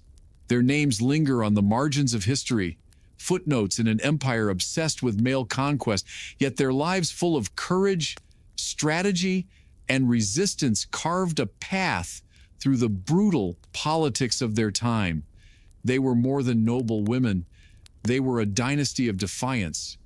Sin had been a daughter of Philae, trained not to marry well, but to fight well. She had stepped onto a battlefield when most royal women were stepping into marriage contracts. She had outlived her husband, outmaneuvered her enemies, and trained her daughter for power in a world that had no room for powerful women. In an age where even queens had little agency, Sin led troops into combat and not for ceremonial show. She fought to win. Her daughter inherited that fire. And when Sin died by assassination, Eurydice took the torch and carried it to the throne. She may have ruled briefly, but her impact was unforgettable. In front of assembled soldiers, Eurydice stood in full military dress and addressed them as commander. She wasn't a pawn. She wasn't waiting to be chosen. She chose herself, and that's what made them dangerous. The men who killed them weren't only defending political control, they were defending a system, a world where women could inspire loyalty, but not lead armies, could bear heirs, but not rule empires. Sinaine and Eurydice proved that women didn't need permission to claim power. They only needed opportunity. What's extraordinary is how close they came to succeeding. In another timeline, one less afraid of their strength. Sane might have led campaigns alongside Alexander. Eurydice might have stabilized the throne, restoring Macedonian pride after Alexander's empire collapsed. Instead, both were killed not for failure, but for being too effective. Their legacies survive in fragments. Roman historians mention them in passing. A few ancient coins hint at Ursi's brief reign, but the full weight of their stories has been buried under centuries of maleficous glory. Still, the outline remained: a mother who trained like a soldier and a daughter who ruled like a king. They were born into conquest, and in their own fierce, tragic way, they left a conquest of their own. Sin and Eurydice were silenced, but their stories never truly vanished. They linger like distant thunder in the chronicles of empire, like blood on a blade that history tried to polish clean. For centuries, they were overshadowed by their male relatives, by Alexander's brilliant campaigns, by Philip's reforms, by Olympia's deadly cunning. But if you look closely, you can trace their presence like footprints through wet earth. Sin, who led soldiers into Iria and returned victorious. Eurydice, who donned armor and defied generals face to face. Neither ruled long. Neither died peacefully. But their courage left a blueprint for resistance, for female power, for what a woman could be in an empire designed to crush her. Their erasure is part of a pattern. Ancient historians, mostly men, recorded events through the lens of power and prestige. Women like Sinan weren't celebrated. They were feared, minimized, or written off as ambitious beyond their station. But the fragments survive in brief lines, in bitter deaths, in the outrage of armies who witnessed their assassinations and recoiled at the injustice. And in those fragments, something remarkable remains: willpower. Neither woman needed a crown to claim authority. They embodied it through action, leadership, and sheer presence. Their power wasn't inherited, but forged from training fields, battle scars, and public defiance. Sin's very existence challenged the idea that only men could shape the world. Eurydice proved a woman could wear royal regalia and speak to warriors without trembling. Even today, their names raise questions. What might have changed had they lived longer? Could Macedon have held together under Ursi's rule? Could Sin have been the war leader Macedon needed after Alexander's death? We'll never know. But the possibility itself is a legacy. Modern scholars are beginning to rediscover them, pulling their stories from the dust of forgotten scrolls, not as side characters, but as protagonists of their own brutal, brilliant narratives. Sin and Eurydice didn't survive their world, but they disrupted it. And for that, they echo not as ghosts of empire, but as reminders of what power looks like when it refuses to beg for permission. Their crowns were stolen, their stories almost erased, but their fire still burns even if history tried to bury the ashes. Before there were belts, masters, or cinematic legends, martial arts began in the silence between survival and the sacred. Across early civilizations, the act of fighting wasn't just practical, it was ritualistic. It was how communities trained their bodies, protected their borders, and shaped their spirits. The earliest martial arts didn't emerge from sport. They grew out of necessity. Long before writing, people were already grappling, striking, and weapon training. But over time, simple survival turned into something deeper. Combat became a discipline about a code, a path toward mastery, not just of the body, but of the self. Take ancient hunters, for example. Their movements, lunges, thrusts, evasions became the foundation of martial patterns.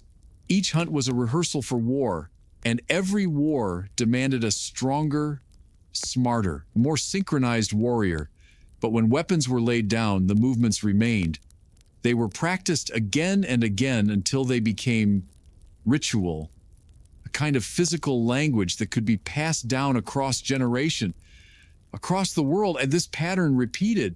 In the Indus Valley, carved seals from over 4,000 years ago show figures and stances eerily similar to those in modern martial arts. In Africa, tribal wrestling formed the basis of coming-of-age ceremonies.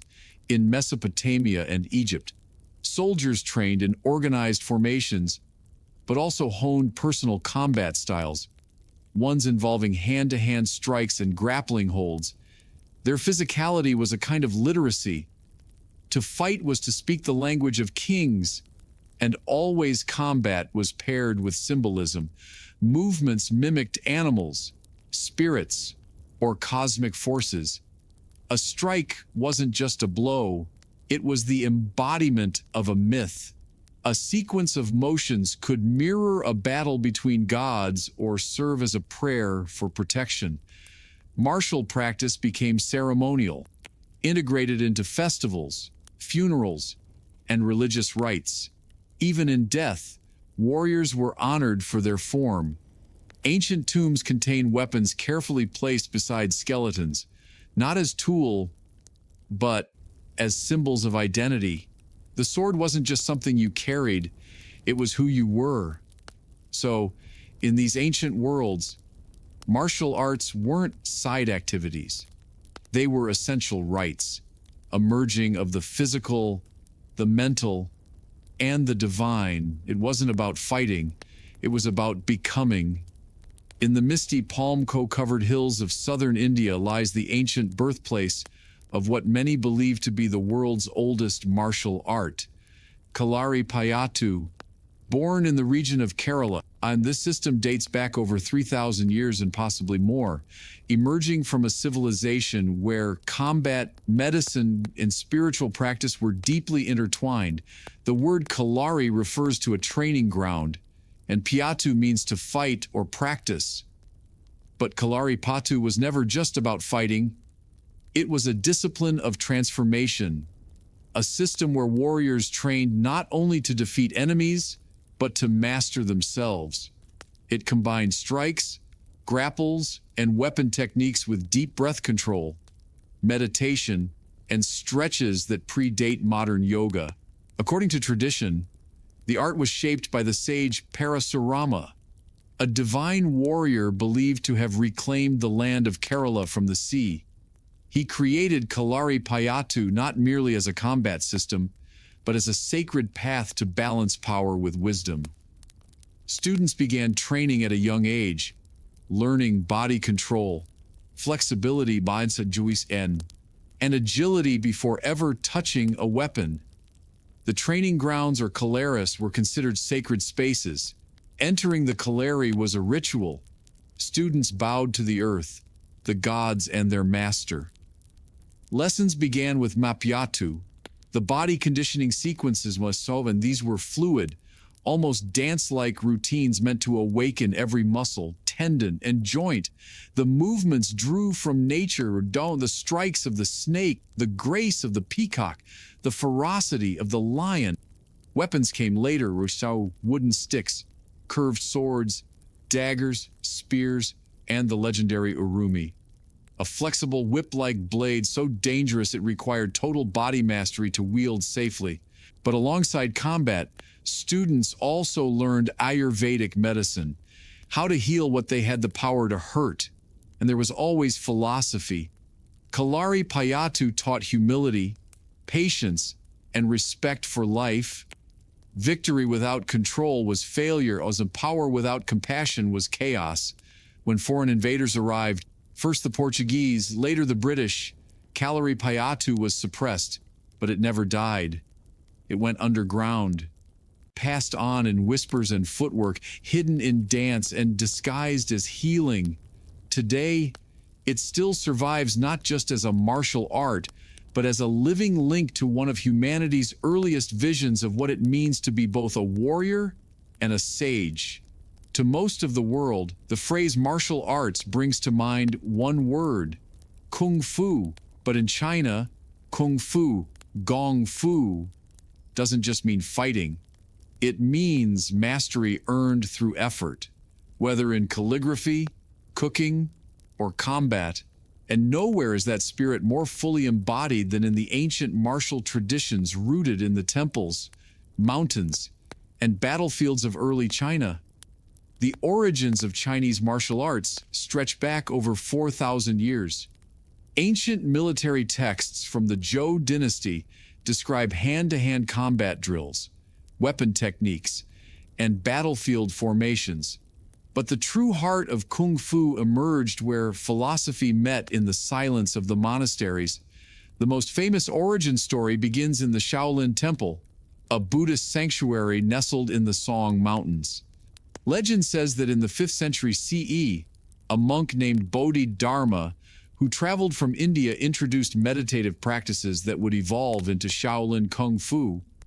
He noticed that the monks, weakened from long hours of seated meditation, needed physical conditioning to balance the spirit. So he taught them forms, fluid movements that mimicked animals, synchronized breath, and sharpened awareness. Over centuries, these forms became complex martial systems, each with its own rhythm, philosophy, and purpose. Tiger style for strength, crane for grace, snake for fluidity. Every motion was a metaphor for a principle. Attack with speed, defend with emptiness, strike with inner stillness. Shaolin monks weren't just fighters, they were spiritual athletes. They believed that to master combat, you must first conquer the self. This wasn't about brute strength. It was about internal power. The idea of ki, life energy, was central. Movements weren't random. They were vessels for circulating qi, balancing yin and yang, aligning body with cosmos. Kung Fu also branched beyond Shaolin. Taoist monks in the Wang Mountains developed their own soft flowing styles like Tai Chi, which emphasized harmony, breath, and the redirection of force. These styles prioritized energy control over impact, showing that martial power could come from yielding, not clashing. Throughout dynastic wars, cultural revolutions, and modernization, Kung Fu endured, not just as combat training, but as a living philosophy. It taught ethics, restraint, and discipline. To fight without anger, to win without arrogance. Because in China, the true enemy was never just an opponent. It was imbalance within. In the dust of ancient Greek arenas, under the blazing sun of Olympia, there was a martial art so raw and so complete, it made even seasoned hoplites flinch. It was called pankrion, a word that means all powers, or total strength. And it wasn't just a sport. It was warfare stripped of weapons and placed at the feet of the gods. Pancration first entered the Olympic Games in 648 BCE, and almost immediately it became legendary. A blend of wrestling and striking. This was full contact combat at its most primal. Competitors punched, kicked, grappled, choked, and broke bones. The only two rules: no biting, no eye gouging. Everything else was fair game. But pancration wasn't chaos. It was discipline. Fighters trained in strategy and control, not wild brutality. When they studied the mechanics of the human body, where to strike, how to pivot, when to lock a joint or crush the windpipe. They trained relentlessly in the palestra, where gymnastic conditioning met hand-to-hand tactics. Pancratists were admired not just for strength, but for technique and mental toughness. And the art wasn't confined to the games. Greek soldiers practiced pancration for the battlefield. It was part of the warrior's toolkit. If your spear broke, your shield splintered, and your sword fell, you fought with pancration, close quarters, barehanded and unforgiving, where legendary tales grew around its champions. One speaks of Arician of Phegalia, who died during a match after locking his opponent in a final submission hold. Though lifeless, his opponent conceded defeat, and Arician was crowned victor posthumously. He became the embodiment of what pancration represented: absolute commitment, even unto death. Yet, like many ancient martial systems, pancration faded with time. When Rome absorbed Greece, gladiatorial spectacle overtook it. Later, with the fall of the pagan world and the rise of new cultural orders, its practice all but vanished, but its legacy lived on in the philosophy of using the whole body as a weapon, in the balance of aggression and control, and in the roots it planted in modern combat sports like MMA. Today, historians and martial artists alike view pancration as one of the most complete fighting systems of the ancient world. Because to the Greeks, true strength wasn't just about violence. It was about mastering every part of yourself in the moment when everything else was lost. When we think of ancient Egypt, we think of pyramids, pharaohs, and gods with animal heads.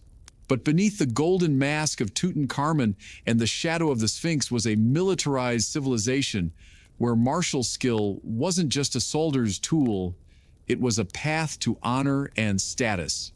Egypt's earliest records of martial arts appear not in text but in art. On the walls of tombs in Beni Hassan, dating back to around 2000 BC, there are over 400 depictions of grappling techniques, throws, locks, and stances. These images, striking in detail, show that Egyptian warriors trained in unarmed combat with surprising sophistication. Wrestling was not a pastime, it was a national passion. Young nobles trained in martial disciplines from an early age. Combat was seen as both physical excellence and spiritual preparation. Of why the soldier wasn't just a fighter, he was a protector of Mayat, the divine balance of the world. To train the body was to prepare to defend that cosmic order. But Egypt's martial tradition extended far beyond wrestling. Warriors were schooled in stick fighting, known today in its modern descendant as Tatib. This elegant yet fierce art involved rhythmic movements, with a long staff often performed to drums, though it evolved into a ceremonial dance over the centuries. Its roots were deeply martial, used by guards, soldiers, and royal bodyguards. Weapons training included archery, spears, daggers, and battle axes. But close quarters combat was no less important. Egyptian warriors had to be versatile. In chariot warfare, for instance, soldiers were trained to shoot with deadly precision while racing at full speed, an ancient form of mobile martial art that demanded nerves of steel and unbreakable focus. Even in myth, martial prowess mattered. Gods like Horus, the falcon-headed protector, were warriors first, locked in eternal combat with chaos. Pharaohs modeled themselves on these divine fighters, presenting their victories as reflections of divine will. War was sacred, and those who fought it were not just men, they were instruments of order. Though Egypt's martial systems never survived in a formal lineage like Shaolin, Kung Fu, or Kalarayatu, their spirit remains etched in stone, in rhythm, and in ritual. Because along the Nile, to fight was not just to conquer, it was to preserve the universe itself. Long before the word samurai echoed through scrolls and songs, Japan's martial identity was already forming in the misty valleys and storm-swept shores of its islands. The origins of Japanese martial arts lie not in modern karate dojus or sword-fighting jewels, but in ancient ritual, and clan warfare, and spiritual discipline. In the earliest centuries during the Yayoi and Kofun periods, warriors fought with bronze weapons like stone-tipped arrows and raw, practical techniques designed for survival.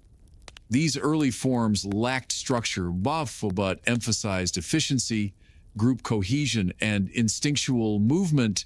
Fighting wasn't just physical, it was deeply tribal. Loyalty to clan and family was everything. To fight well was to protect your bloodline.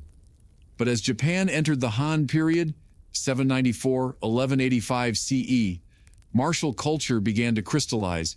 Mounted archery became central. The ideal warrior wasn't just a brute with a sword, he was a horseman, archer, and scholar. This period gave rise to the bushi, the early prototype of the samurai, whose code blended battlefield skill with personal honor. The foundation of many Japanese martial arts developed from this evolving warrior class. One of the earliest systems was chutsu, the art of the bow. Archers trained to shoot from horseback using the yumi, a tall, asymmetrical bow requiring extraordinary strength and control. Over time, this evolved into kudo, the way of the bow, which emphasized not just aim, but spiritual focus, breath, and mindfulness.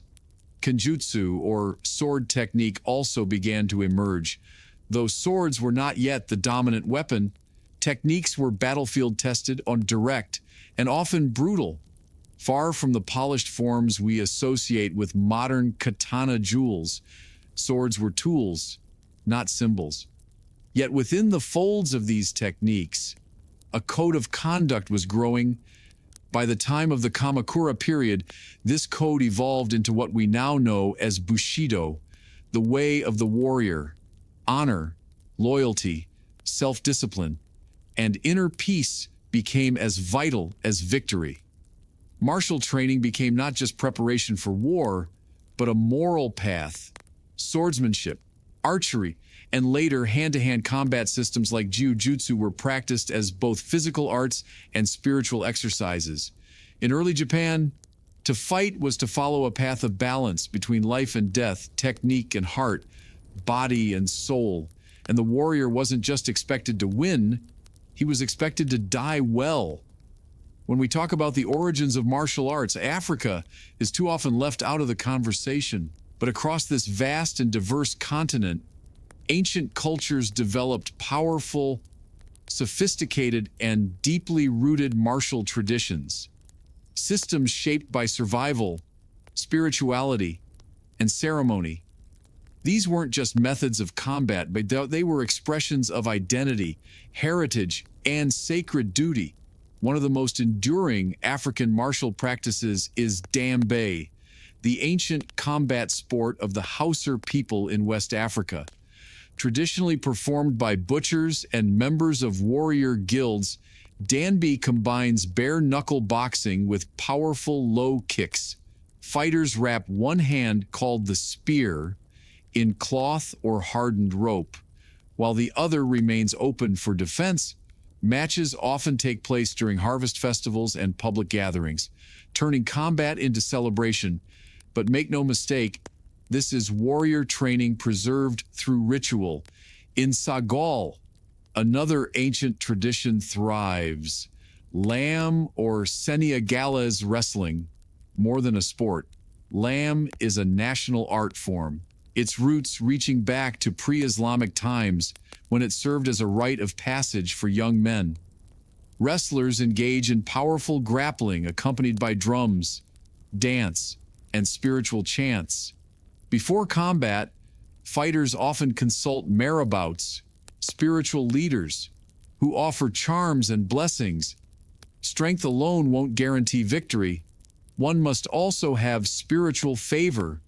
Farther south in Zulu culture, the martial legacy of Nguni stick fighting tells a different story. Practiced by young Zulu boys as part of initiation and military training, this art involves a striking stick and a blocking stick used in lightning-fast exchanges. Beyond preparing boys for future combat, stick fighting also built courage, reflexes, and a warrior's mindset. Even the legendary Shaka Zulu was said to have refined battle techniques by observing and modifying traditional stick-fighting strategies into formations that reshaped southern African warfare.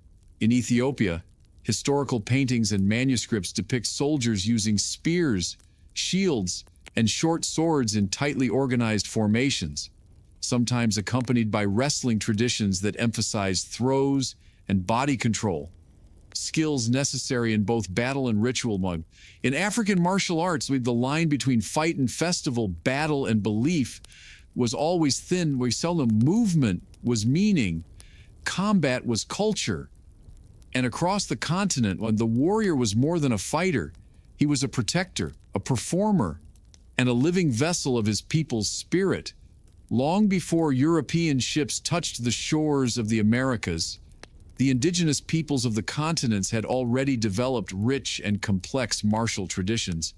These systems weren't organized into schools or written down in manuals, but they were real, practiced, and deeply embedded in culture, ceremony, and survival. Among the Aztecs, martial culture was central to civilization. From an early age, boys were sent to Telechkali or youth training houses where they learned warfare, discipline, and weapons handling. The Makawa Whittle, a wooden sword embedded with obsidian blades, was a symbol of elite warriors. It could slice through flesh with terrifying ease, but Aztec martial arts were more than technique. They were tied to religion. Warfare was a sacred duty, a way to capture prisoners for ritual sacrifice, and a path to honor in the afterlife. Aztec warriors were organized into elite orders such as the Eagle and Jaguar warriors, whose names weren't just titles. They were spiritual identities. Combat was a way to embody the spirit of the animal, to transform oneself into a living weapon guided by divine purpose. Farther south, the Inca Empire had its own formidable martial culture. While the Inca are better known for engineering and empire building, they trained soldiers extensively. Their warriors used slings, spears, bolas, and clubs with strategic precision and trained in formations suited to mountain warfare. Young warriors were taught strength, endurance, and loyalty to the state. Warfare was not just political, it was ritualized, a test of cosmic balance. In the North American regions, many indigenous tribes practiced warrior rites tied closely to spiritual life. The Lakota, Apache, and Comanche, for example, had deep warrior traditions involving stealth, ambush tactic, horsemanship, and close-quarters combat. Skills were honed through hunting, scouting, and intertribal conflict.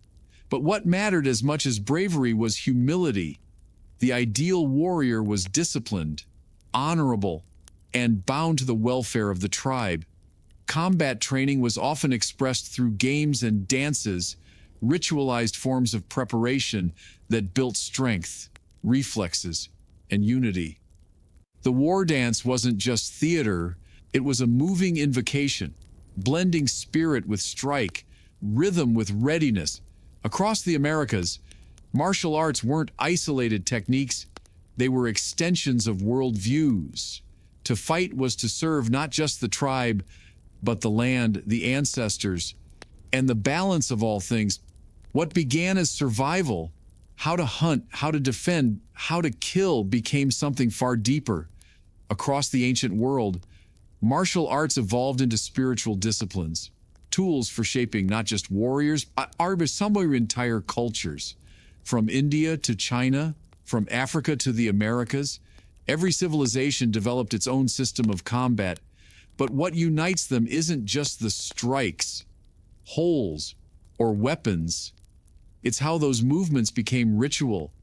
Training grounds turned into sacred spaces. Warriors became symbols of cosmic order. Combat itself became a path not to destruction, but to self-mastery. These early martial arts didn't teach violence for its own sake. They taught control, humility, and balance. In Kalaripayattu, the fighter is also a healer. In Kung Fu, the battle is internal as much as external. In Pankraton, the test is mental endurance as much as physical skill. Even in the tribal dances of Africa and the war games of the Americas, the lesson is the same.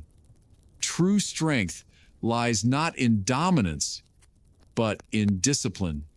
Over time, many of these traditions were suppressed, scattered, or transformed by conquest, colonization, and modernization.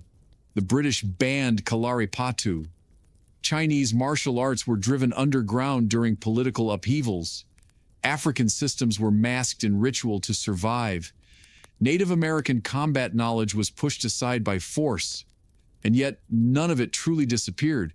Fragments survived in folk dance, oral storytelling, community rituals.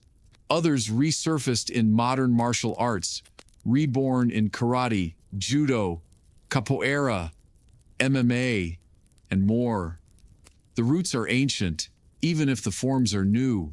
Today, when someone steps onto a mat, bows before a teacher, or learns a new technique, they're not just learning how to fight. They're participating in a lineage that stretches back thousands of years. where motion is memory and every movement is a whisper from the past. The ancient masters may be gone, their battles long finished, but their philosophies endure. They taught that martial arts are not about defeating others, that they're about defeating yourself again and again until ego, fear, and rage fall away. What remains is stillness, precision, purpose, because in the end, every martial art, no matter its origin, tells the same story.